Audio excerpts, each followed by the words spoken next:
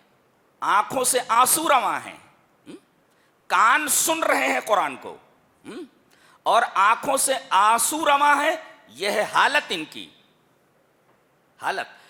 اور قول کیا ہے بتا رہے ہیں، یقولون، بول رہے ہیں. قول مانے بولنا، بول رہے ہیں ربنا آمنا، اے ہمارے رب ہم ایمان لائے اس کتاب پر، اس رسول پر. اللہ اکبر. ہم تھوڑا سا انہوں نے قرآن سنا کہ ان کی زندگی بدل گئی. آج آپ لوگوں کے کانوں میں پورا قرآن اڈیل دیا جائے، کانوں پر جوں نہیں رینگتی. کتنا فرق ہے آپ میں اور علماء نصارہ اور قسیسی نے نصارہ میں. جی پورا قرآن اڈیل دیا جا رہا ہے، لیکن آپ کے دل دھڑکتے نہیں، آپ کی آنکھوں سے آنسو نہیں نکلتے.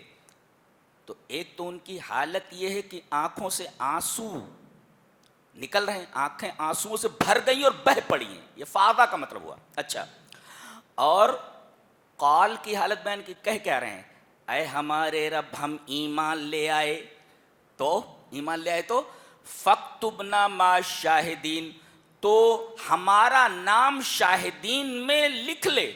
اللہ، یعنی ادخلنا فی ہذہ الزمرہ، ادخلنا فی زمرتہم، شاہدین کے زمرے میں ہمیں شامل کر لے، ان کی جماعت میں ہمارا نام لکھ دے. کتبہ یکتب مثل لکھنا، ٹو رائٹ. تو یہ ہے فاکتبنا. یہ شاہدین کون ہے؟ ظاہر ہے شاہدین کون ہے؟ محمد صلی اللہ علیہ وسلم و امتہ، نبی کریم صلی اللہ علیہ وسلم اور آپ کی امت، ہم لوگ یہ شاہدین ہیں. جی ہم لوگوں کا بیان ہے یہ. ہاں، جنہوں نے سچ مچ قرآن حکیم کو پکڑ رکھا ہے اور رسول اللہ صلی اللہ علیہ وسلم کی سچی اتباع کر رہے ہیں، در حقیقت وہ شاہدین ہیں. ہم لوگوں کا نام یہاں بیان کیا گیا ہے. یہ تو ہم لوگوں کا نام ہے یہاں، فاکتبنا مع الشاہدین.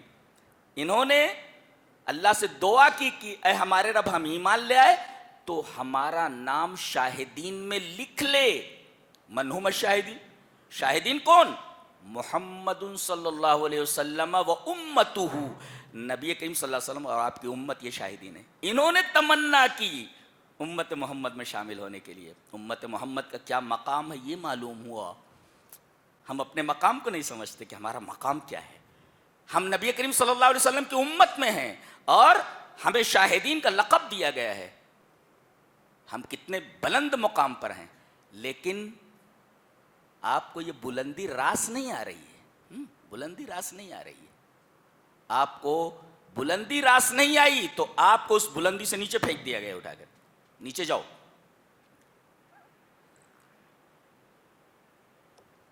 یہ اس آیت کریمہ کا مفہوم ہے. آگے چلتے ہیں. اللہ تعالیٰ نے فرمایا اے ایمان والو، یا ایھا الذین آمنوا لا تحرموا طیبات ما احل اللہ لکم ولا تعتدوا. دو چیزیں ہیں. ایک تو یہ کہ طیبات کو جسے اللہ نے حلال کر دیا ہے اسے حرام مت کرو. ما ہی طیبات؟ طیبات کسے کہتے ہیں؟ طیبات کی تعریف ہے ما لذ وطاب اکلہ مما لا ضرر فیہ علی الجسم والعقل. یہ تعریف ہے اس کی، طیبات کی. ہر وہ لذیذ چیز اور ہر وہ پسندیدہ اور اچھی چیز جسے کھایا جائے، ہر لذیذ چیز، ہر لذیذ کھانا اور ہر پاک کھانا، اچھا کھانا جس سے جسم اور بدن کو تکلیف نہ پہنچے، یہ طیبات ہے. اب اگر سگریٹ سے، اگر ڈاکٹر یہ بولتے ہیں کہ سگریٹ سے جسم کو یا عقل کو تکلیف پہنچتی ہے، طیبات کے دائرے میں نہیں ہے، لہذا حرام ہے. وہ سگریٹ حرام ہے، بیڑی حرام ہے، اس لیے کہ سگریٹ سے جسم کو نقصان ہوتا ہے. بعض کو دیکھا گیا جب پیتے ناک سے دھواں نکالتے، ناک سے دھواں نکال، سنا ہے بعض لوگ کان سے دھواں نکال دیتے، کیا کیسے نکالتے معلوم ہے. بہرحال طیبات میں کیا داخل ہے؟ ما لذ و طاب اکلہ، جس کا کھانا لذت والا ہو اور اچھا ہو کہ اس سے جسم پر اور بدن پر کوئی ضرر نہ آئے. تو ہر وہ کھانا جس سے عقل متاثر ہو یا بدن متاثر ہو، ہر ایسی چیز خبیثات میں داخل ہے، نہ کہ طیبات میں، جو طیبات کا اپوزٹ ہے خبیثات. اگر ڈاکٹر یہ کہتے ہیں کہ بیڑی اور سجائر سگریٹ سے عقل یا جسم کو نقصان پہنچتا ہے تو یہ طیبات میں نہیں ہے، خبیثات میں ہے، لہذا رک جانا چاہیے اس سے. اچھا، اللہ تعالیٰ نے جو چیزیں حلال کی ہیں انہیں حرام مت کرو، اس لیے کہ حلت اور حرمت، تحلیل اور تحریم کا حق صرف اللہ تبارک تعالیٰ کا ہے. جی، تو حرام مت کرو، کھاؤ. اور دیکھو وَلَا تَعْتَدُوا، اور تجاوز مت کرو. الاعتداء ہوا مجاوزۃ الحق. اعتداء کسے کہتے؟ To cross the limit, that is called اعتداء. اعتداء مینس مجاوزۃ الحد، کراس دا لمٹ. تو آپ طیبات کھائیں، حرام نہ کریں، اور اعتداء نہ کریں، حد سے تجاوز نہ کریں. جیسے کوئی کہے کہ میں شادی نہیں کروں گا، میں شادی نہیں کرتا، ظاہر ہے کہ یہ ایک حلال چیز ہے اور آدمی اپنے اوپر اس کو حرام کر رہا ہے، هذا لا يجوز. کوئی کہے کہ میں رات بھر نماز پڑھوں گا، سوؤں گا نہیں، اقوم ولا انام، نماز پڑھوں گا سوؤں گا نہیں، هذا لا يجوز. اس لیے کہ ان لجسدک علیک حقا، آپ کے بدن کا بھی آپ کے اوپر حق ہے. ان لزوجک علیک، آپ کی بیوی کا آپ کے اوپر حق ہے. جی، اور اللہ نے ارشاد فرمایا کوئی جو لمٹ کو کراس کرتا ہے وہ میرے نزدیک پسندیدہ نہیں ہے. ان اللہ لا یحب المعتدین، معتدین تجاوز کرنے والوں کو، کراس کرنے والے جو حدود کو ہیں ان کو اللہ پسند نہیں کرتا. اس کے بعد شراب اور جوئے کے بارے میں کہا گیا کہ یہ رجس ہے. رجس کا مطلب ہوتا ہے مانوی گندگی، جس سے آدمی کو کراہت ہو، جس کے اندر طریقے کی بدبو ہو. تو رجس جو ہوتا ہے وہ مانوی ہوتا ہے. جیسے شرک، یہ رجس ہے، انما المشرکون نجس، نجس. تو اسی طرح رجس ہے، رجس من ناپاک، گندا. المستقذر، المستقذر، گندا. کہا گیا کہ شراب اور جوا ایک تو یہ گندی چیز ہے، روحانی طور پر گندی، اور من عمل الشیطان، شیطان کا عمل ہے یہ. اچھا، فجتنبوہ، تو تم اس سے اجتناب کرو. ٹھہرو، یہاں پر توقف ہے نا، تھوڑا رکو یہاں. یہاں دیکھیں لعلکم تفلحون، یعنی فلاح کو اجتناب پر معلق کیا گیا ہے. علق الفلاح علی الاجتناب. اجتناب کسے کہتے ہیں؟ یہ جنب سے مشتق ہے. جنب، جنب مانے پہلو. ایک پہلو یہ ہے، ایک پہلو یہ ہے، یعنی ایک پہلو ادھر ہے اور ایک پہلو ادھر ہے. تو ان یکون الشیء فی جانب والشخص فی جانب آخر، یعنی وہ چیز ایک طرف ہو اور آدمی ایک طرف ہو. یعنی شراب اور جوا ندی کے اس کنارے پر ہو تو آدمی ندی کے اس کنارے پر ہو. دیٹ از کالڈ اجتناب. الگ الگ ہونا. جنب مانے پہلو، پہلو ہوتا ہے نا الگ، ایک ادھر ایک ادھر ہے، اس کو کہتے ہیں جنب. جنب، ہاں وہی لفظ یہاں پر ہے. تو اس طرح دور ہو جاؤ جیسے ندی کے دو پارٹ ہیں آپس میں نہیں ملتے، ایسے ہی تم شراب اور جوئے سے دور چلے جاؤ. اللہ، اتنے دور چلے جاؤ کہ ندی کے ایک کنارے پر شراب اور جوا ہو اور ندی کے دوسرے کنارے پر تم ہو. اس کو کہتے ہیں اجتناب. اگر ایسا کرتے ہو تو لعلکم تفلحون، تو لکم الفلاح، تمہارے لیے فلاح ہے. آگے آیت کے اندر جو آگے لیس علی الذین، عجیب آیت ہے، اس میں تقوی کو 3 بار ذکر کیا گیا ہے. اللہ پڑھ لیتے، دیکھو لیس علی الذین آمنوا وعملوا الصالحات جناح فیما طعموا اذا متقوا وآمنوا وعملوا الصالحات ثم اتقوا وآمنوا ثم اتقوا واحسنوا. دیکھ رہے ہیں آپ, یعنی پہلی مرتبہ آیا متقوا وآمنوا وعملوا الصالحات ثم اتقوا وآمنوا ثم اتقوا واحسنوا. کمال ہے, ایک ہی آیت کے اندر تقوا تقوا تقوا, تقوا اختیار کیا انہوں نے, تقوا اختیار کیا انہوں نے, تقوا اختیار کیا انہوں نے. یہ 3 مرتبہ کیوں آیا؟ غور سے دیکھیں. پہلے تقوی کا مطلب یہ ہے کہ انہوں نے توحید کو قبول کیا اور شرک سے دور ہو گئے. اوپر سے بچنے کی بات آ رہی ہے, پورا سلسلہ ہے یہ. اللہ اکبر. تو ان لوگوں نے توحید کو اختیار کیا اور شرک سے بچے. تقوی میں بچنا, یہ وقایا سے ہے. تو توحید کو اختیار کیا اور شرک سے بچے, یہ پہلے تقوی کا مطلب ہے. اور پہلے تو یہی ہے نا, آدمی توحید قبول کرے اور شرک سے دور رہے. سب سے بڑا تقوی یہی ہے. کوئی پوچھے کہ تقوی کا اعلیٰ درجہ کیا ہے, تو آپ یہی کہیں گے کہ اللہ کی توحید اور عدم شرک, یہ تقوی کا اعلیٰ درجہ ہے. تو پہلے تقوی کا کیا مطلب ہے؟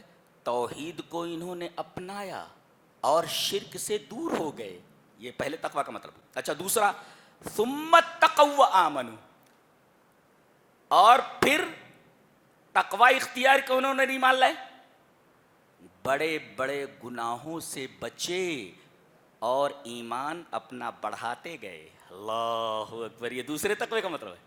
پہلے تقوی کا مطلب کیا کہ توحید کو اپنایا, شرک سے دور ہوئے, ایک. اور دوسرے تقوی کا مطلب اتقوا الکبائر وازدادوا ایمانا, یہ بڑے بڑے گناہوں سے دور ہوئے اور اپنے ایمان کو بڑھاتے رہے. اور تیسرے تقوی کا مطلب ثم اتقوا واحسنوا, انہوں نے چھوٹے چھوٹے گناہ بھی چھوڑ دیے ہیں. اتقوا الصغائر. اللہ اکبر.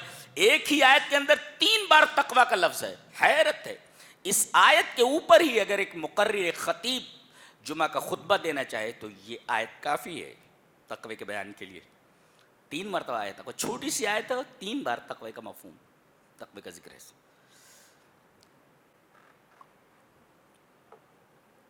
آگے بتایا جا رہا ہے کہ اگر آدمی حالت احرام میں ہو, عمرے کا احرام ہو یا حج کا احرام ہو, تو اس کے لیے خشکی کے جانور کا شکار حرام ہے.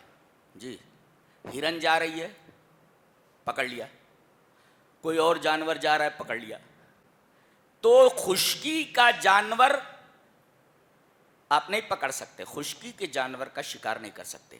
اگر آپ نے مار دیا کسی خشکی کے جانور کو تو اسی کے مثل آپ کو کفارہ دینا پڑے گا. مثلا اگر آپ نے ہرن ماری ہے تو بکری اسی کے مثل ہے, بکری آپ دیجئے کفارے میں, وغیرہ وغیرہ.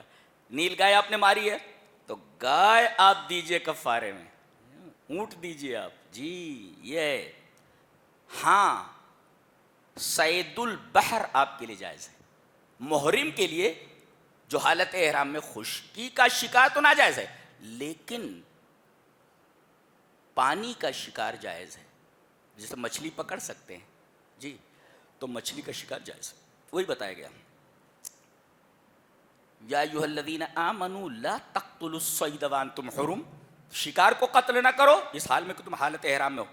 ومن قتلہ منکم متعمدا فجزاء مثل ما قتل من النعم. جی جی, ویسے ہی دینا پڑے گا آپ کو. اللہ. اچھا, احل لکم صید البحر, دریا کا شکار تمہارے لیے حلال کیا گیا محرم کے لیے, یہ بتایا گیا.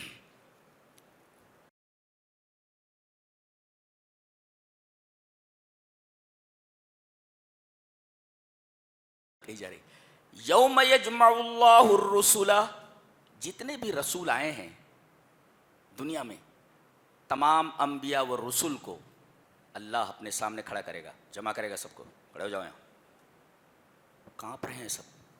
اللہ اللہ نے فرمایا فَلَنَسْأَلَنَّ الَّذِينَ أُرْسِلَ إِلَيْهِمْ وَلَنَسْأَلَنَّ الْمُرْسَلِينَ.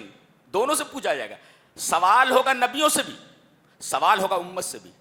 جی فَلَنَسْأَلَنَّ الَّذِينَ أُرْسِلَ إِلَيْهِمْ, جن کی طرف بھیجے گئے ہیں یہ امت, ان سے سوال کیا جائے. وَلَنَسْأَلَنَّ الْمُرْسَلِينَ, اور ہم رسولوں سے بھی سوال کریں گے. رسولوں سے سوال کیا ہوگا؟ امت سے. انہوں نے تمہارے پاس میرا پیغام پہنچا دیا تھا, اب امت جواب دے گی پہنچایا کہ نہیں پہنچایا.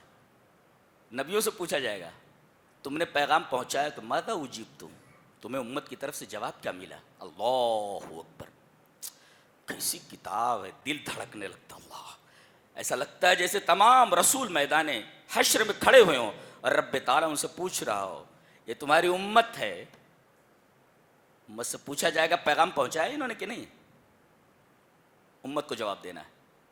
اور اب رسولوں سے سوال کیا جا رہا ہے. یوم یجمع اللہ الرسل فیقول ماذا اجبتم, جب اللہ رسولوں کو جمع کرے گا پوچھے گا ماذا اجبتم, تمہیں جواب کیا دیا گیا, وہ بولو. امت نے جواب کیا دیا؟ امت سے پوچھا جائے گا انہوں نے پیغام پہنچایا کہ نہیں, پھر رسولوں سے پوچھا جائے گا ماذا اجبتم, تمہیں جواب کیا ملا, امت نے جواب کیا دیا. ہم لوگ بھی مسئول ہیں اور رسول بھی مسئول ہیں.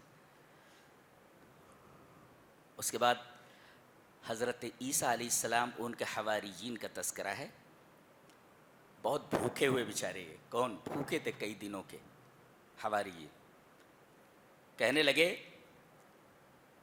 اذ قال الحواریون یا عیسی ابن مریم هل يستطيع ربك ان ينزل علينا مائدة من السماء.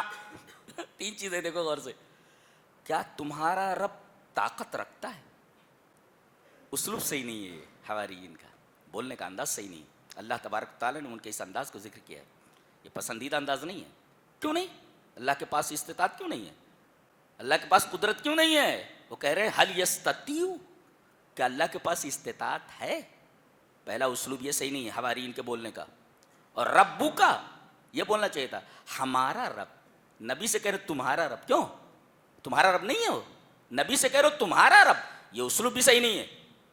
اور یہ پوچھ رہے ہیں ان ينزل علینا مائدۃ من السماء, آسمان سے دسترخوان اتار سکتا ہے, بھوکے ہیں ہم. یہ بھی اسلوب صحیح نہیں ہے. ہاں یہ بھی اسلوب صحیح نہیں ہے ان کے بولنے کا انداز. کوئی ملک کے بادشاہ کے پاس بیٹھ جائے اور اس سے مانگے کہ میرے لیے ایک سینڈوچ لا کر کے دو, کتنا برا سوال ہے یہ. بادشاہ کے پاس آپ بیٹھے ہوئے ہیں اور آپ ایک سموسہ منگوا رہے ہیں, اسے توہین ہے خود بادشاہ کی کہ سینڈوچ مانگ رہا ہے. مانگ رہے ہیں تو کیا مانگ رہے ہیں؟ کھانے کی. اور کھینچ مانگ رہے ہیں, کھینچ کھینچ لا, ہاں کھینچ مانگ رہے ہیں.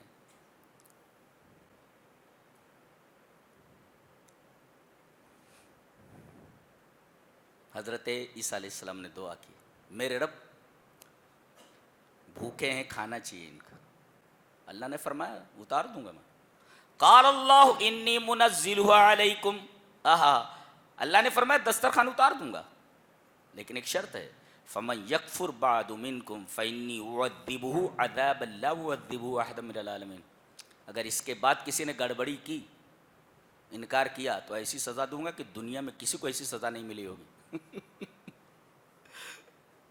دسترخوان اترا, اختلاف ہے اس میں. صحیح یہ ہے کہ تراجعوا عن طلبہم, اپنی طرف سے باز آ گئے ہو, نہیں چاہیے بولے تو نہیں چاہیے, اس لیے کہ اس کے بعد اگر کوئی انکار کرے تو ایسی سزا دوں گا کہ دنیا میں کسی کو سزا ایسی نہیں دی گئی ہوگی. اب اتنی بڑی سزا کا معاملہ آ گیا تو تراجعوا عن طلبہم, اپنی طلب سے باز آ گئے جو مانگنا چاہ رہے تھے.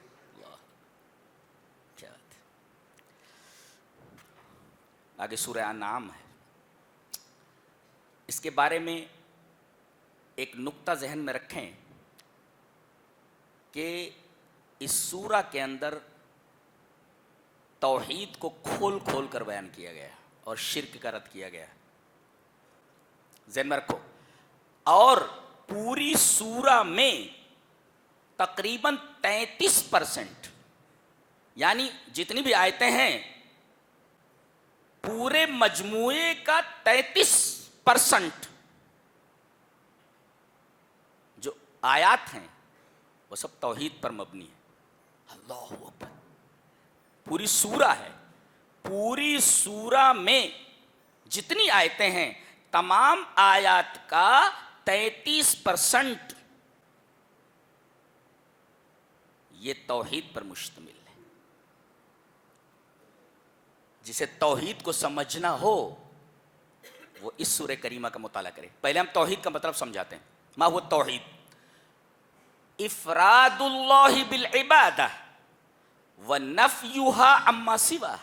یہ ہے توحید کی تعریف, ڈیفینیشن آف توحید, کہ اللہ کو عبادت کے ساتھ الگ کر لینا اور اللہ کے علاوہ ہر چیز کی عبادت کی نفی کرنا. کیا مطلب؟ مطلب یہ کہ اللہ ہی عبادت کے لائق ہے, اس کے علاوہ کوئی عبادت کے لائق نہیں ہے. دیٹ از کالڈ توحید. توحید کی تعریف کیا ہوئی؟ افراد اللہ بالعبادہ ونفیها عما سوا. کہ اللہ ہی عبادت کے لائق ہے, اس کے علاوہ کوئی عبادت کے لائق نہیں ہے. یہ ہے توحید.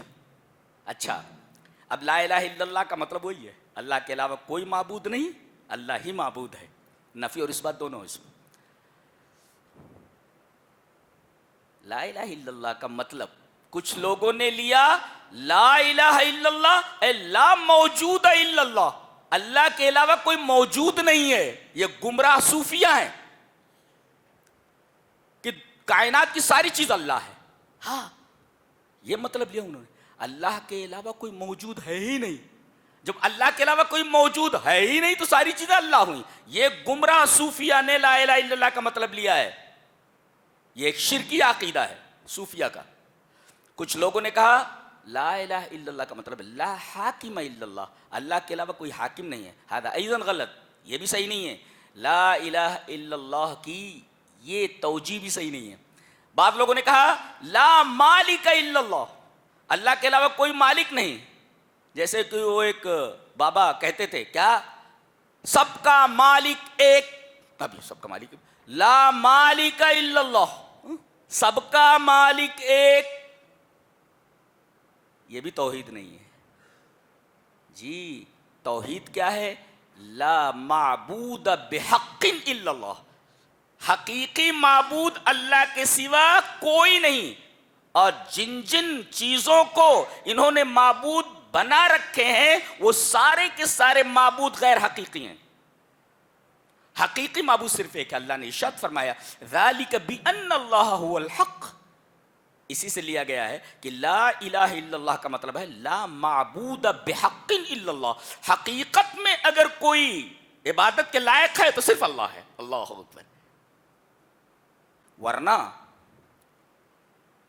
کفار اور مشرکین بھی اللہ کو مانتے. تو ایک ہے اللہ کو ماننا, کہتے ہیں ہم اللہ کو مانتے ہیں, یہ توحید نہیں ہے. ذہن میں رکھو, اللہ کو ماننا یہ توحید نہیں ہے.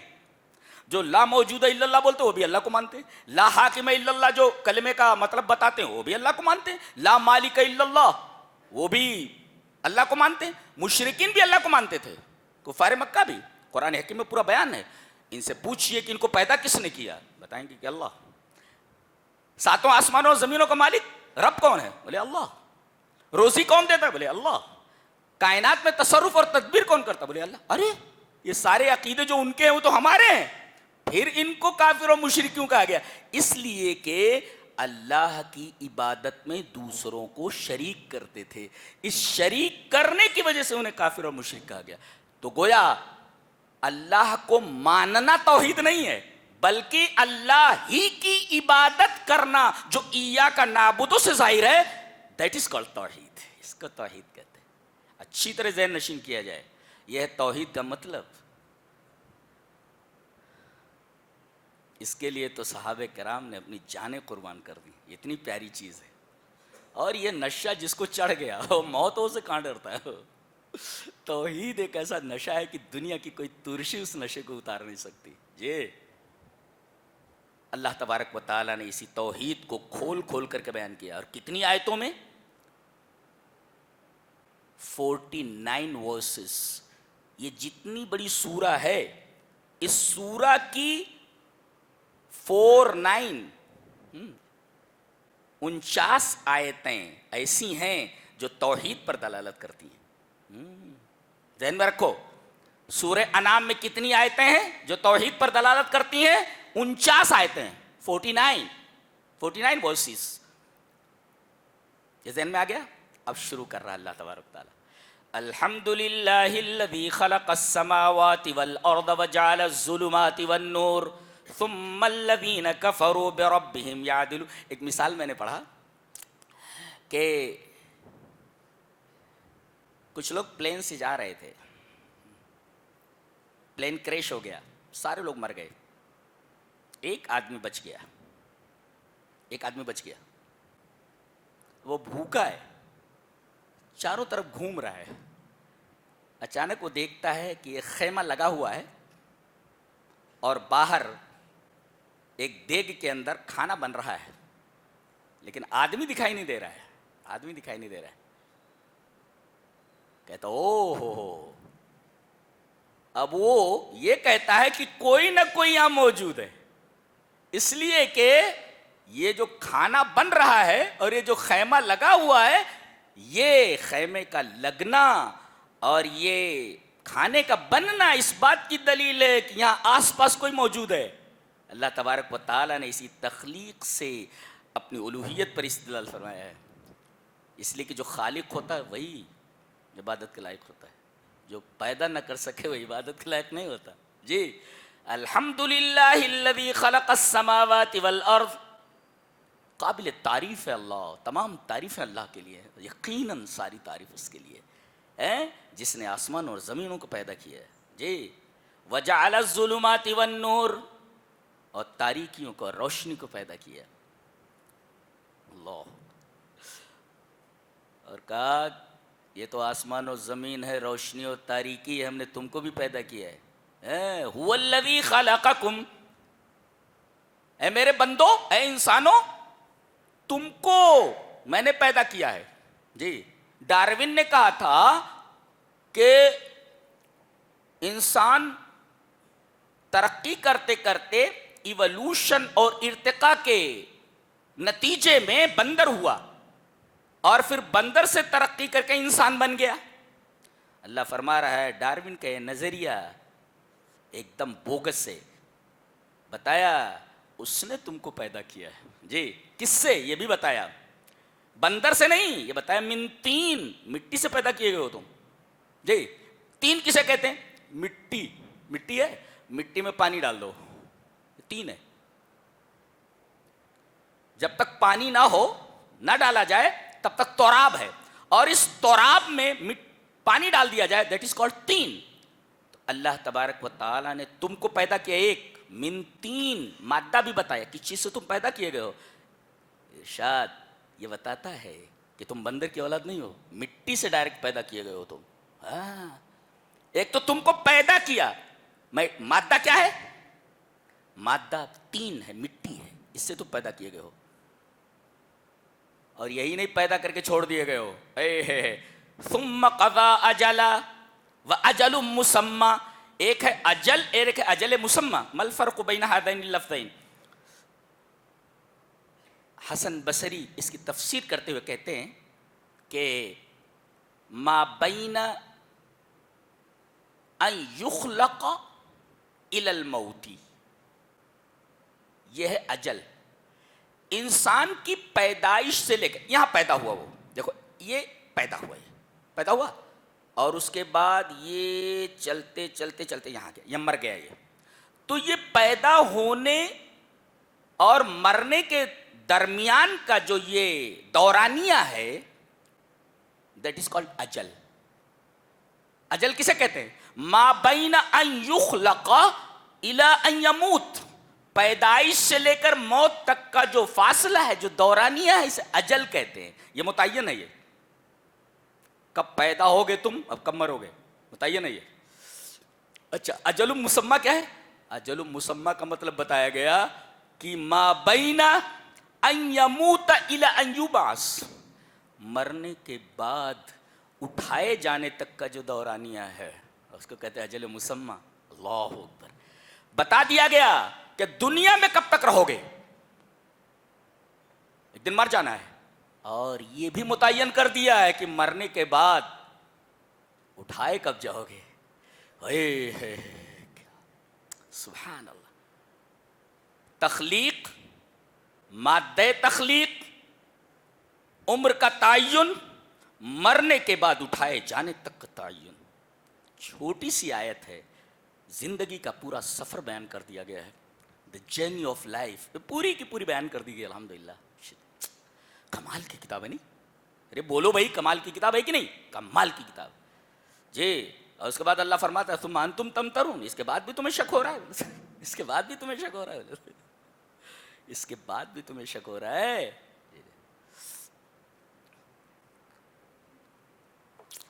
ایک ہوتا شک، ایک ہوتا امترا. مل فرق بین الشک والامترا. ایک مثال میں نے پڑھی کہ یہ گلاس پانی سے بھرا ہوا ہے، وہ دیکھ رہا ہے وہ کہ گلاس پانی سے بھرا ہوا ہے، پھر بھی وہ شک کر رہا ہے کہ گلاس خالی ہے. اس کو کہتے ہیں امترا. یعنی دیکھنے کے بعد کہ کوئی چیز بھری ہوئی ہے اس کو خالی سمجھ رہا ہے. دیٹ از کالڈ امترا. بہرحال اللہ اکبر. توحید سمجھ میں آ رہی ہے؟ یہ توحید ہے. ایک سوال کا جواب دیا جا رہا ہے، ارے یہ تو انسان ہے، یہ نبی کیسے ہو سکتا ہے؟ ہماری رہبری کے لیے ایک انسان کو کیسے بھیجا جا سکتا ہے؟ اللہ نے فرمایا ٹھیک ہے، کس کو بھیجنا چاہیے، کس کو بھیجا جائے؟ بھائی یہ انسان ہے تمہاری طرح جی، تمہیں اعتراض ہے کہ ہماری طرح ایک انسان کو کیوں بھیجا گیا؟ چلو بولو کس کو بھیجا جائے؟ فرشتے کو؟ دیکھ لو کہ دم نکل جائے گا. فرشتے کو دیکھ لو کہ دم نکل جائے گا اپنی اصلی حالت میں. اور فرشتے کو اگر انسان بنا کر کے بھیجا جائے تو پھر وہی سوال پیدا ہوگا، یہ تو انسان ہے. اگر اصلی شکل میں آئے تو پینٹ گیلی ہونا تو چھوڑو، ہاں دل کی دھڑکنیں بند ہو جائیں گی. فرشتہ صاحب ایسا ہوتا ہے. اللہ اکبر. اچھا جنوں کا کوئی فرد رسول بنا کر کے بھیج دیا جاتا ہے، کہ ٹھیک ہے اب ایسی جگہ پر آپ ہیں کہ پانی نہیں وہاں، اب جن کیا بولتا ہے کہ تم یہیں ٹھہرے رہو، میں وضو بنا کر کے آتا ہوں. ایک پیر ایک بر اعظم میں رکھتا، دوسرا پیر دوسرا بر اعظم میں، سمندر کے پاس پہنچ جاتا، وضو بنا کر کے آ جاتا. ارے بھائی ہم آپ کی اقتدا کیسے کر سکتے ہیں، آپ تو جن. ارے بھائی جب جن کی بھی اقتدا نہیں کر سکتا، اتباع نہیں کر سکتا، تو پھر انسان ہی کو بنایا جائے. عقل بھی یہ کہتی ہے کہ انسان ہی جو تمہارے جیسے مقتضیات رکھتا ہو اسے ہی رسول بنا کر کے بھیجا جائے. یہ عقلاً بھی مناسب ہے اور اچھا ہے. وہی کہا وَلَوْ جَعَلْنَاهُ مَلَكًا، اگر ہم رسول کسی فرشتے کو بناتے، لَجَعَلْنَاهُ رَجُلًا، تو ہم انسان ہی کو بناتے، تو ہم اسے رجل ہی بناتے، اسے انسان بناتے. وَلَلَبَسْنَا عَلَيْهِمْ مَا يَلْبِسُونَ، پھر وہی کہتے تم کہ یہ تو انسان ہے. یہ اللہ کمال ہے. اس کے بعد اللہ تبارک و تعالی نے اپنی توحید کی دلیل دی. قُلْ أَغَيْرَ اللَّهِ أَتَّخِذُ وَلِيًّا فَاطِرِ السَّمَاوَاتِ وَالْأَرْضِ، زمین اور آسمانوں کے پیدا کرنے والے کو میں معبود نہ بنا کر کسی اور کو معبود بنا لوں؟ اس لیے کہ وہ کھلاتا ہے، کھاتا نہیں ہے. ایک اصول بتایا گیا، جو کھائے وہ معبود نہیں ہو سکتا، یہ جو کھلائے وہ معبود ہوتا ہے. دنیا کے جتنے بھی باطل معبود ہیں سب کھا رہے، سب کھا رہے. یہ چڑھاوے وہ چڑھاوے، یہ دو وہ دو، کہیں چادر کہیں مٹھائی کہیں کہیں، سب کھا رہے ہو، سب کھا رہے. اللہ فرما رہا ہے معبود وہ ہوتا ہے جو کھلائے، جو کھائے نہیں. یہ معبود کا پہلا کرائیٹیرین ہے، بتایا گیا. اللہ اکبر. توحید کو کیسا کھول کھول کر بیان کر دیا گیا. قل اغیر اللہ اتخذ ولیا فاطر السماوات والارض وهو یطعم ولا یطعم. ہاں جو کھلاتا ہے کھاتا نہیں ہے، وہ یطعم ولا یطعم، کھلاتا ہے کھاتا نہیں. کہا کسی پریشانی میں مبتلا ہو جاؤ جی، کہ پریشانی کو دور کرنے والا کون؟ اللہ کے علاوہ کوئی نہیں. وَإِن يَمْسَسْكَ اللَّهُ بِضُرٍّ فَلَا كَاشِفَ لَهُ إِلَّا هُوَ. اگر تمہیں کوئی مصیبت پہنچ جائے تو اس مصیبت کو دور کرنے والا اللہ کے سوا کوئی نہیں. وَإِن يَمْسَسْكَ بِخَيْرٍ، اور اگر کوئی خیر تم تک پہنچے تو خیر کو پہنچانے والا بھی وہی ہے. جی کیا بات ہے. ہر آیت اپنے اندر توحید لیے ہوئے ہے. جی جی.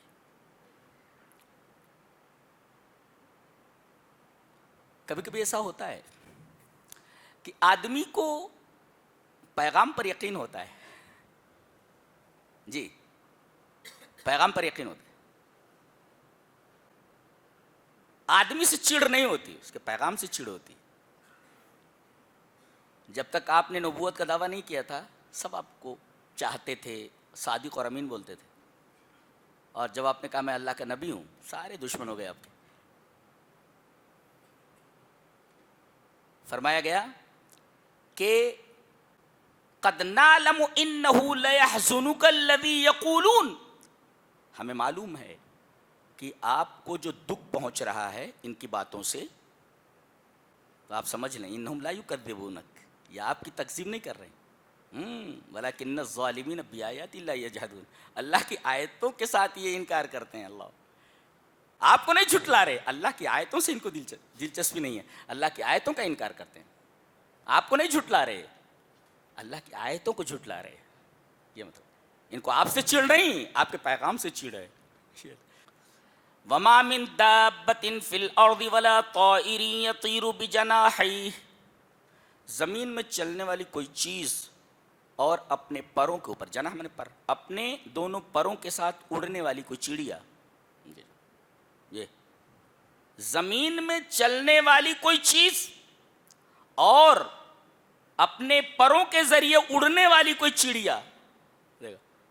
سوال یہ ہے کہ یہاں یہ کہہ دیا جاتا زمین میں چلنے والی کوئی چیز اور کوئی چڑیا، یہ پر لانے کی کیا ضرورت تھی؟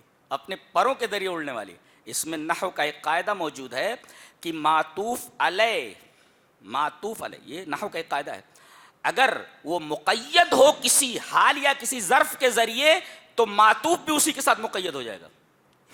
نہیں سمجھ میں آیا؟ جی جی جی.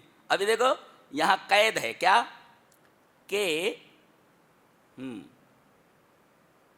قید یہ ہے کہ جتنے بھی زمین پر چلنے والے ہیں، دیکھو دابا کو ظرف کے ساتھ مقید کیا گیا فی الارض زمین میں، تو اب جب یہ معطوف علیہ ہوا اور ولا طائر اور کہا جاتا کوئی چڑیا، تو معلوم ہوتا کہ زمین پر رہنے والی چڑیا، اس سے فضا میں اڑنے والی چڑیوں کا استثناء ہو جاتا. کیا کلام ہے یہ، رعایت لفظیہ کوئی امی نہیں کر سکتا. بات یاد رکھیں آپ ہمیشہ. جی یہ کلام کا اسلوب اور انداز بتاتا ہے کہ یہ اللہ کا کلام ہے، اللہ کا کلام ہے. اب جب یہ کہہ دیا یطیر بجناحیہ، تو زمین پر رہنے والے بہت سارے پرندے ایسے جو فضا میں نہیں اڑ سکتے، جیسے ایوز ہے، مرغابی ہے، اسی طریقے سے جو بطخ ہے، مرغی ہے، یہ فضا میں نہیں اڑ سکتے زیادہ دیر تک. جی تو اگر یہ کہا جاتا وما من دابۃ فی الارض ولا طائر، اور یہ نہیں کہا جاتا یطیر بجناحیہ، تو یہ مقید ہو جاتے ان چڑیوں کے ساتھ، یہ چیز مقید ہو جاتی جو زمین کے اوپر رہتی ہیں. فضا کے اندر اڑنے والی چڑیاں اس سے نکل جاتی. کیا کلام ہے، اللہ اکبر، یہ کلام ہے. فرمایا گیا جن چیز کو انہیں یاد دلایا گیا تھا جب یہ بھول گئے تو ہم نے ان پر ہر چیز کے دروازے کھول دیے. ایک عجیب بات ہے کہ جب انہوں نے ہمارے حکموں کا انکار کر دیا اور شیطان کے راستے پر چل دیے تو ہم نے کیا کیا، ان کے لیے ہم نے ہر چیز کے دروازے کھول دیے. ایک دکان تھی 10 دکانیں دے دی، ایک بنگلہ تھا 10 بنگلے دے دیے. ارے یہ تو نافرمان تھا، نافرمان تھا، یہ ایک بنگلہ بھی چھین لینا تھا. یہ ایک بنگلے کے ساتھ 9 بنگلے اور 10 بنگلے ہو گئے. فتحنا علیہم، ایک دکان تھی 10 دکان ہو گئی. یہ نافرمانی پر یہ نعمتیں کیوں بڑھ رہی ہیں؟ فرمایا گیا حتی اذا فرحوا بما اوتوا اخذناهم بغتة رحمتن فإذا هم مبلسون. یہ ہم اس لیے دے رہے ہیں کہ تمہاری مثال کہ نافرمانی کے باوجود تمہیں ہم نعمتوں سے نواز رہے ہیں، اس کا مطلب یہ ہے کہ تمہاری مثال چوہے جیسی ہے. یہ یہاں چوہے دانی لگا دی گئی ہے. ایک آدمی کے پاس ایک پنجرا ہے جس میں طوطا ہے. اب وہ طوطے کو لا کر کے مٹھائیاں دیتا ہے، لا کر کے سیب دیتا ہے، چیکو دیتا ہے، مرچیں دیتا ہے، اور ایک چوہے نے پریشان کر رکھا ہے. کہیں بھی کپڑا لٹکاؤ کاٹ دیتا ہے، کہیں بھی کھانا رکھو خراب کر دیتا ہے. تو اس کے لیے وہ چوہے دانی لاتا ہے، ماؤس ٹریپ لاتا ہے، اور اس کے اندر وہی نعمتیں رکھتا ہے جو وہ طوطے کو کھلا رہا ہے. اب چوہا آتا ہے اور اس کے بعد جیسے ہی چوہے دانی میں گھستا ہے دروازہ بند ہو جاتا ہے. فَإِذَا هُمْ مُبْلِسُونَ، حیران ہو جاتا ہے، ارے یہ کیا ہوا؟ اللہ فرما رہا ہے ایسے ہی یہ نعمتیں تمہیں دی جا رہی ہیں نا، اس چوہے کی طرح ہے، اس کو پکڑنے کے لیے ہے یہ. اور جب ہم پکڑتے ہیں تو حالت خراب کر دیتے ہیں. پھر بچے اٹھا کر لے جاتے ہیں، ایسا مارتے ہیں اس کو، چوہے کو، پوری چوہے دانی اٹھا لے جاتے ہیں میدان میں، دے مارتے اس کو، مار کر کے اسے ختم کر دیتے چوہے کو. تو جو نعمتیں طوطے کو دی جا رہی تھیں وہ پیار سے دی جا رہی تھیں، اور جو نعمتیں چوہے کے لیے رکھی گئی تھیں وہ غصے کی وجہ سے رکھی گئی تھیں. لے بیٹا آ، ہاں وہی ہے. فلما نسوا ما ذکروا به فتحنا علیہم ابواب کل شیء. جب ہماری نافرمانی کرنے لگے تو ہم نے ان کے اوپر تمام دروازے کھول دیے، نعمتوں پر نعمتیں عطا کی. اور اس کے بعد جب یہ ناز نخرے کرنے لگے تو ہم نے ان کو اچانک پکڑ لیا، جیسے چوہے کو پکڑ لیا جاتا ہے.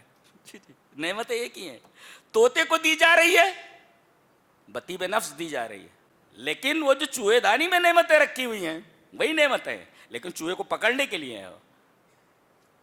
تو اگر نافرمانی کے بعد بھی اگر اللہ نواز رہا ہے کسی کو تو ہوش میں آ جانا چاہیے کہ استدراج ہے، یہ ڈھیل ہے، یہ پکڑے جاؤ گے اسی چوہے کی طرح، اور پھر ہوش ٹھکانے آ جائیں گے.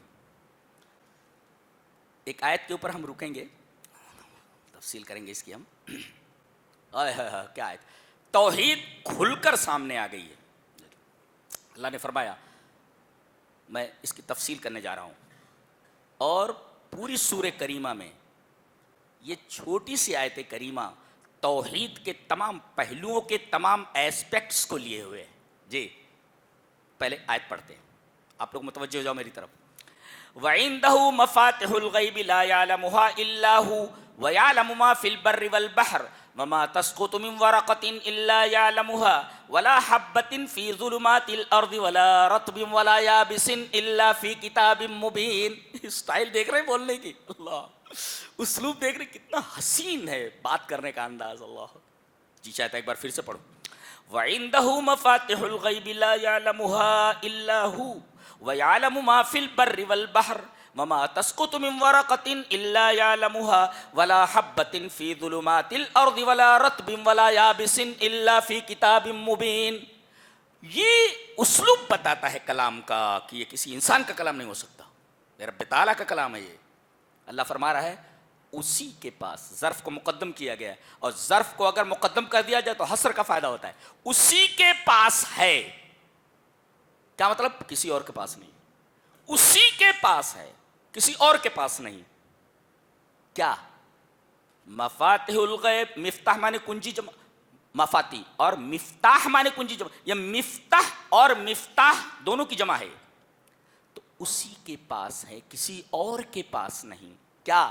غیب کی کنجیاں. اچھا کنجیاں کہا گیا، غور سے دیکھو کنجی کہاں لگتی ہے؟ یہ دروازہ ہے، دروازہ ہے، دروازے پر تالا ہے، اور تالے کی چابی ہے. دیکھا ذرا، یہاں دروازہ اور روزہ نہیں کہا گیا ہے، دروازہ اور روزہ نہیں کہا گیا. اللہ نے فرمایا غیب کی کنجیاں اسی کے پاس ہیں. کنجیاں بولے تو چابی، کیز. اب یہ دروازہ ہے، دروازے کے پیچھے خزائن غیب ہے، خزانے ہیں سب. غیب کے خزانے دروازے کے پیچھے ہیں، اور دروازے پر تالے پڑے ہوئے ہیں، اور تمام. اچھا دروازہ ایک نہیں ہے، اس لیے کہ چابیاں کئی ہیں تو دروازے بھی کئی ہیں اور تالے بھی کئی ہیں. اتنے دروازے ہیں اللہ کے علاوہ کسی کو معلوم نہیں، اتنے تالے ہیں کہ اللہ کے علاوہ کسی کو معلوم نہیں، اتنی چابیاں ہیں کہ اللہ کے علاوہ کسی کو معلوم نہیں۔ اللہ اکبر، یہ مطلب ہوا وَعِندَهُ مَفَاتِحُ الْغَيْبِ، دروازہ ہے، دروازے پر تالا ہے، ایک دروازہ نہیں بہت سارے دروازے ہیں، تالے ہیں، تالے کی چابیاں صرف اسی کے پاس۔ اچھا یہ دروازہ ہے کدھر؟ کسی کو معلوم نہیں۔ اب دروازہ معلوم نہیں ہے تو دروازے کے پیچھے جو خزائن ہیں غیب کے کیسے معلوم ہو سکتے؟ اللہ کے علاوہ کسی کو معلوم ہو دروازہ کدھر ہے؟ اللہ کے علاوہ کسی کو معلوم نہیں تالے کہاں ہیں، اللہ کے سوا کسی کو معلوم نہیں چابیاں کدھر ہیں۔ اللہ رونگٹے کھڑے ہو جاتے اللہ، اسے کہ توحید کہتے ہیں۔ وَعِندَهُ مَفَاتِحُ الْغَيْبِ لَا يَعْلَمُهَا إِلَّا هُوَ، اللہ کے علاوہ کسی کو معلوم نہیں۔ نہ کسی بابا کے پاس ہے، نہ کسی پیر کے پاس، نہ کسی فقیر کے پاس، نہ کسی نبی کے پاس، نہ کسی ولی کے پاس، اسی کے پاس ہے۔ عندہ، اس کے علاوہ کسی کے پاس نہیں۔ اچھا یہ تو ہوا چابیوں کی بات، دروازوں کی بات، تالوں کی بات۔ تفصیل کر لیں آپ، دروازے کتنے ہیں اللہ کے علاوہ کسی کو معلوم نہیں، تالے کتنے ہیں اللہ کے علاوہ کسی کو معلوم، چابیاں کتنی ہیں اللہ کے علاوہ کسی کو معلوم، دروازے کے پیچھے خزائنے کتنے ہیں اللہ کے علاوہ کسی کو معلوم نہیں۔ ایک وَيَعْلَمُ مَا فِي الْبَرِّ وَالْبَحْرِ، خشکی پر جتنی چیزیں ہیں، خشکی پر کیا کیا چیزیں ہیں؟ درخت ہیں، اللہ کو معلوم ہے پوری دنیا میں جتنے بھی درخت ہیں کتنے ہیں معلوم ہے اللہ۔ صحرا میں ریت کتنی ہے، ریت کے ذرات کتنے ہیں اللہ کو علم ہے۔ صحرا میں تا حد نگاہ جو ریت پھیلی ہوئی اس کے ایک ایک ذرے کا اسے علم ہے، وہ جانتا ہے کہ کتنے ذرات ہیں۔ درخت کتنے ہیں اسے معلوم ہے، درختوں میں ڈالیاں کتنی ہیں سب سے معلوم ہے، پھل کتنے لگے ہوئے ہیں سب سے معلوم، انسان کتنے ہیں خشکی سب سے معلوم، مرد کتنے ہیں معلوم، عورتیں کتنی ہیں معلوم، ظالم کتنے ہیں معلوم ہے، مظلوم کتنے ہیں معلوم، غریب کتنے ہیں معلوم ہے، امیر کتنے ہیں معلوم ہے۔ وَيَعْلَمُ مَا فِي الْبَرِّ، خشکی پر جتنی بھی چیزیں سب کا علم اسے اللہ۔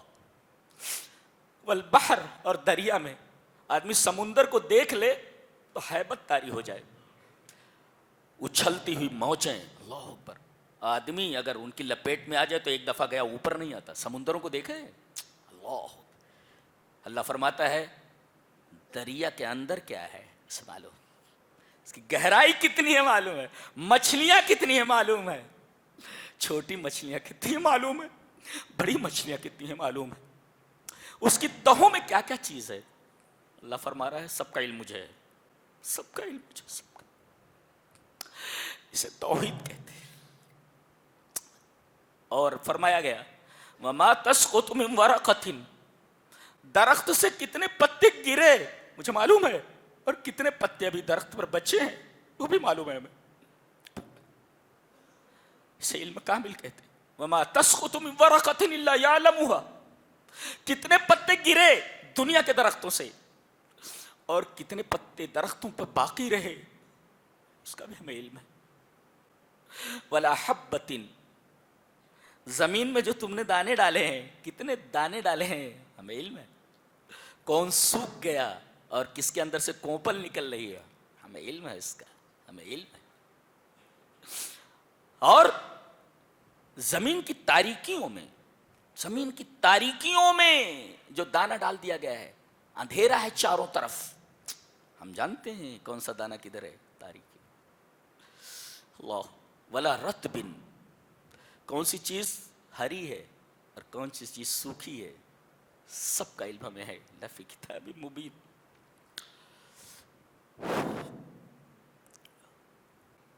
ایک اور آیت کی تفصیل کرنا چاہیں گے، اللہ نے فرمایا قُلْ أَنَدْعُو مِن دُونِ اللَّهِ مَا لَا يَنْفَعُنَا وَلَا يَضُرُّنَا وَنُرَدُّ عَلَىٰ أَعْقَابِنَا بَعْدَ إِذْ هَدَانَا اللَّهُ كَالَّذِي اسْتَهْوَتْهُ شیاطین فی الارض حیران لہ اصحاب یدعونہ الی الہدی ائتنا قل ان ہدی اللہ هو الہدی وامرنا للمسلم رب العالمین وامرنا لنسلم لرب العالمین. کیا مثال ہے توحید کی. اللہ اے میرے حبیب آپ بولی کہیے کیا ہم اللہ کے علاوہ ایسی چیزوں کو پکاریں, دعائے مسئلہ دعائے عبادت, ہم ایسی چیزوں سے مانگیں یا ایسی چیزوں کی عبادت کریں جو نہ نفع دے سکے نہ نقصان پہنچا سکے. نقطہ یہ ملا کہ ما عبد من دون اللہ فلا یضر ولا ینفع. اللہ کے علاوہ دنیا میں جن جن چیزوں کی عبادت کی جا رہی ہے وہ نہ نفع پہنچا سکتے ہیں نہ نقصان پہنچا سکتے ہیں. لکھ لو, نوٹ اٹ ڈاؤن جی. اللہ کے علاوہ جن جن چیزوں کی پوجا ہو رہی ہے دنیا میں, کل ما عبد من دون اللہ لا یضر ولا ینفع, وہ نہ کسی کو نقصان پہنچا سکتے ہیں نہ نفع دے سکتے ہیں. یہ بات یاد رکھو. باطل معبودوں کا حال یہی ہے. پہلا ٹکڑا. اچھا چاہتے ہو کہ وَنُرَدُّ عَلَىٰ أَعْقَابِنَا بَعْدَ إِذْ هَدَانَا اللَّهُ, اللہ نے ہمیں ہدایت دی ہے, ہدایت کے بعد چاہتے ہو کہ ہم ایڑیوں کے بل پھر جائیں, ایڑیوں کے بل ایسے پھر جائیں, ایسے پھر جانا, پیر ادھر ہے تو ایڑیاں ادھر ہو جائیں, ایڑیوں کے بل پھر جائیں. یہ ادھر ہدایت کا راستہ ہے, ہم یوں پھر جائیں ایڑیوں کے بل ضلالت کی طرف. کیا تعبیر دیکھو, تعبیر دیکھو. وَنُرَدُّ عَلَىٰ أَعْقَابِنَا بَعْدَ إِذْ هَدَانَا اللَّهُ, ہدایت کے راستے پر تھے ہم, اب ایڑیوں کے بلے سے پھر گئے ہم, ایڑیوں کے بل, اور ضلالت کی طرف منہ کر لیا ہم نے. ایسا کیسے کر سکتے ہیں؟ یہ تو ایسے ہی ہے اس آدمی کی طرح جو ہدایت نہ پا سکے, گمراہی میں ہو, بھٹک رہا ہو. مثال دیکھو کتنی شاندار مثال ہے. کالذی استہوتہ الشیاطین فی الارض حیران, جسے جنگل میں شیاطین نے بھٹکا دیا ہو, حیران ہے وہ, ادھر جا رہا ہے راستہ نہیں مل رہا, ادھر جا رہا ہے راستہ نہیں مل رہا ہے, ادھر جا رہا ہے راستہ میں, حیران. آدمی کہیں پر پہنچے اور راستہ اگر نہ ملے اسے, کتنا حیران ہوگا. کبھی کبھی ایسا ہوتا ہے لفٹ اگر بند ہو جائے, دروازہ بند ہے, بجلی چلی گئی اور کوئی بہترین ٹیکنالوجی اس لفٹ میں نہیں ہے, آدمی کی کیا حالت ہوگی اندازہ لگائیے آپ. بھاگ نہیں سکتا ادھر ادھر. یہ دیکھو کالذی استہوتہ الشیاطین فی الارض حیران, تو اب یہ آدمی شیاطین نے اس کو پھٹکا دیا ہے, اب یہ حیران ہے. حیران یکون حائرن, حیران ہو جا رہا. اب دو ہیں, ایک طرف تو اس کے ساتھی ہیں, اس آدمی کے, یہ ساتھیوں سے الگ ہو گیا ہے, جیسے کوئی بکری ریوڑ سے الگ ہو جائے. اچھا لہو اصحاب, اس کے ساتھی ہیں, یدعونہ الی الہدی ائتنا, یہ ہدایت کی طرف بلا رہے ہیں. ایتنا, ہمارے پاس آؤ, کم ٹو اس, ہمارے پاس آ جاؤ. کدھر ہو تم؟ اچھا قل ان ہدی اللہ هو الہدی, اللہ کی ہدایت ہی حقیقی ہدایت ہے. اب دیکھو تو ایک طرف تو شیطان پکار رہا ہے, اے ادھر آؤ, اور ایک طرف اس کے ساتھی پکار رہے ہیں, اس کے ساتھی پکار رہے ہیں, ادھر آؤ. اب وہ حیران ہے. آوازیں اگر مختلف سمتوں سے آنے لگے تو جانا کدھر. کسی شاعر نے بہت اچھا کہا ہے کہ بہت خوبصورت شعر ہے کہ میں کدھر جاؤں کہ ہر سمت سے آتی ہے صدا. پہلا مصرع ہے او مجھے دور سے آواز لگانے والے, او مجھے دور سے آواز لگانے والے, میں کدھر جاؤں کہ ہر سمت سے آتی ہے صدا. او who you calls out to me from afar, where should I go for from every direction the same voice calls out. اللہ اکبر. یعنی او مجھے دور سے آواز لگانے والے, میں کدھر جاؤں, where should I go, میں کدھر جاؤں, ہر سمت سے آواز آ رہی ہے.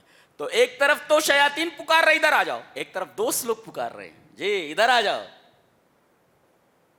اور ایک مطلب یہ بھی ایک طرف فطرت سلیمہ پکار رہی ہے کہ ہدایت کی طرف آ جا، عقل سلیم پکار رہے ہدایت کی، اور دوسری طرف نفس امارہ پکار رہا ہے کہ ادھر آ جا، ایک طرف داعی حق پکار رہا ہے، ایک داعی ضلال پکار رہا ہے، جانا کدھر، حیران ہے وہ، حیران ہے۔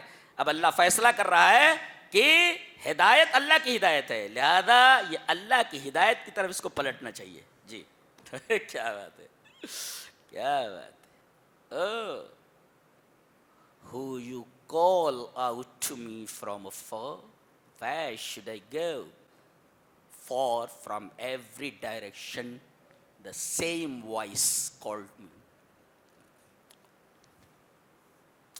آگے فرمایا گیا کہ 18 پیغمبر ہیں یہاں، اس سے پہلے ایک بات کہی گئی کہ دنیا میں آج ہر شخص کس کی تلاش میں ہے، چاہے وہ معاشرہ ہو، شہر ہو، ملک ہو، کس چیز کی تلاش میں ہے؟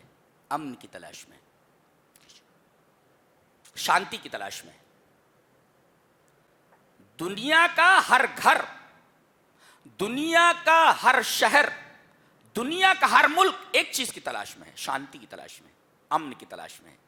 اللہ تبارک تعالیٰ نے بتایا امن کدھر ہے جی، الذین آمنوا ولم یلبسوا ایمانہم بظلم اولئک لہم الامن وہم مہتدون، جن لوگوں نے توحید اختیار کی اور اس میں شرک کو نہیں ملایا، ملاوٹ نہیں چلتی اللہ کے ہاں، ہر چیز خالص چلتی ہے، وہاں ملاوٹ نہیں چلتی۔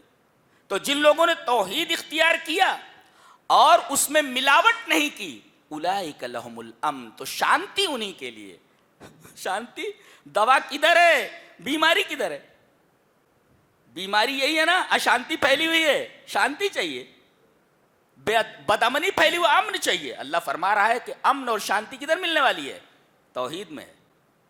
توحید کی برکت یہ ہے کہ جہاں یہ توحید اپنی اصلی اور خالص شکل میں موجود ہو، اللہ تبارک و تعالیٰ وہاں امن و امان اور طمانینت اتار دیتا ہے، یہ توحید کی برکت ہے۔ اور مان بات، 18 پیغمبروں کا نام جی، نام بنام ان کا ذکر کیا گیا۔ وَتِلْكَ حُجَّتُنَا آتَيْنَاهَا إِبْرَاهِيمَ عَلَىٰ قَوْمِهِ نَرْفَعُ دَرَجَاتٍ مَّن نَّشَاءُ إِنَّ رَبَّكَ حَكِيمٌ عَلِيمٌ وَوَهَبْنَا لَهُ إِسْحَاقَ وَيَعْقُوبَ كُلًّا هَدَيْنَا وَنُوحًا هَدَيْنَا مِن قَبْلُ وَمِن ذُرِّيَّتِهِ دَاوُودَ وَسُلَيْمَانَ وَأَيُّوبَ وَيُوسُفَ وَمُوسَىٰ وَهَارُونَ وَكَذَٰلِكَ نَجْزِي الْمُحْسِنِينَ وَزَكَرِيَّا وَيَحْيَىٰ وَعِيسَىٰ وَإِلْيَاسَ كُلٌّ مِّنَ الصَّالِحِينَ وَإِسْمَاعِيلَ وَالْيَسَعَ وَيُونُسَ وَلُوطًا وَكُلًّا فَضَّلْنَا عَلَى الْعَالَمِينَ۔ 18 پیغمبروں کا نام بتایا گیا اور فرمایا گیا ذَلِكَ هُدَى اللَّهِ يَهْدِي بِهِ مَن يَشَاءُ مِنْ عِبَادِهِ وَلَوْ أَشْرَكُوا، اگر یہ تمام انبیاء بھی شرک بفرض محال کریں تو انبیاء کے تمام اعمال کو ہم باطل کر دیں گے جی۔ اللہ کے ہاں شرک پر کوئی کمپرومائز نہیں ہے، بفرض محال اگر انبیاء بھی شرک کریں تو ان کے اعمال کو ہم باطل کر دیں گے۔ 18 پیغمبروں کا نام، جلیل القدر انبیاء ہیں سب، ان کے بعد فرمایا گیا۔ کیا بات ہے، سبحان اللہ، سبحان اللہ۔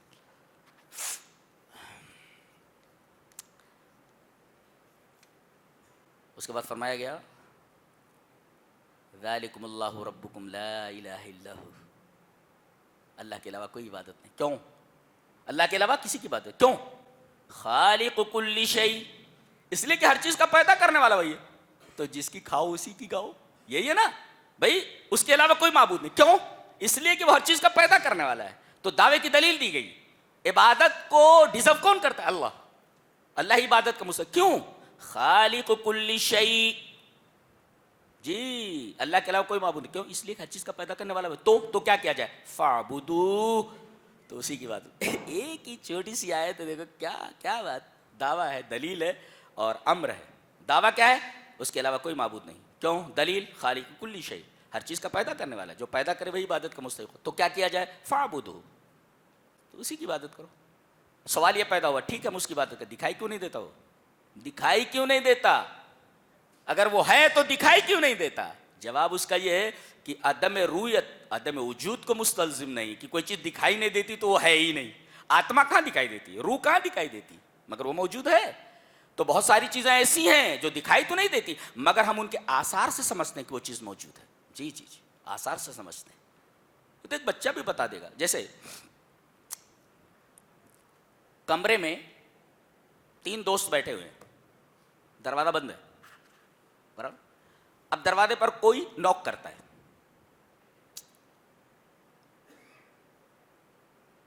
یہ تینوں دوست باتوں میں مشغول تھے. دروازے پر جب نوک ہوتی ہے تو تینوں اس طرف مڑ جاتے ہیں. یہ تینوں جانتے ہیں کہ دروازے پر کوئی موجود ہے. دروازے کا کھٹکھٹانا اس بات کی دلیل ہے, اس کا کھٹکھٹایا جانا اس بات کی دلیل ہے کہ دروازے پر کوئی ہے. اب ایک بولتا ہے زید ہوگا, ایک بولتا نہیں وہ ڈاکیا ہوگا, خط لے کر کے آئے. ارے وہ بولے وہ آرڈر دیا تھا میں نے پیزا کا, وہ لے کر کے آیا ہوگا, وہ پیزا بوائے ہے وہ جو کھٹکھٹا رہا ہے.